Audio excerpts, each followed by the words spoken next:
ইরানের প্রতিরোধ, ইসরায়েলের আতঙ্ক, সবকিছুর পেছনে যেন একজন মানুষের নীরব মস্তিষ্ক।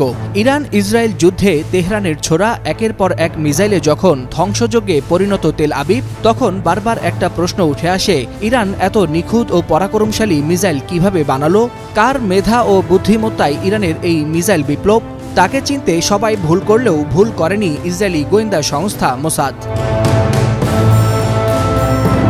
ইরান যখন একে একে সফল মিসাইল পরীক্ষা চালাতে থাকে, তখন ঘুম হারাম হয়ে যায় মধ্যপ্রাচ্যের একচ্ছত্র আধিপত্য বিস্তারকারী ইসরায়েলের। এরপর হন্য হয়ে খোঁজা শুরু করে কে এই মিসাইল বিপ্লবের কারিগর। তখন ইরানের ভিতর থেকে ইসরায়েলের গোয়েন্দা তথ্যে বারবার একটা নাম আসতে থাকে, আমির আলী হাজিজাদে। কে এই ব্যক্তি, কিভাবে তার হাতে বদলে যায় মধ্যপ্রাচ্যের শক্তির ভারসাম্য, কিভাবে তাকে মোসাদ খুঁজে পেল, এ নিয়ে বিস্তারিত থাকছে আজকের এই প্রতিবেদনে।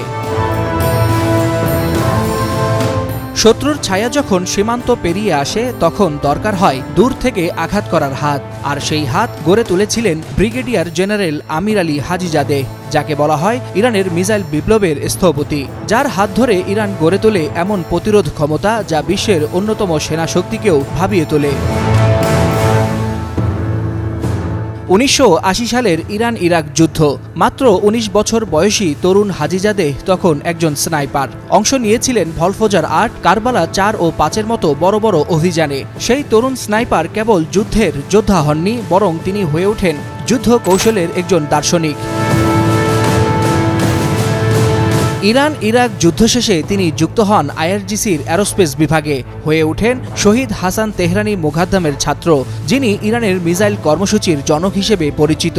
সেই ধারার যোগসূত্র হয়ে হাজিজাদে এগিয়ে যান আরও বহুদূর। তিনি নিজের মতো করে ইরানের মাটিতেই গড়ে তোলেন আধুনিক ক্ষেপণাস্ত্র প্রযুক্তি। 2010 সালে সরাসরি আইআরজিসির অ্যারোস্পেস ফোর্সের নেতৃত্ব পান হাজিজাদে। তার অধীনে ইরান গড়ে তোলে ভয়াবহ দূরপাল্লার ক্ষেপণাস্ত্র বাহিনী। সিজ্জিল, খোররাম শাহের, খাইবার শেকান, এমাদ, ফাতাহ 1 ও ফাতাহ 2, এই সব নামই যেন ইসরায়েলের জন্য ছিল এক একটি দুঃস্বপ্ন।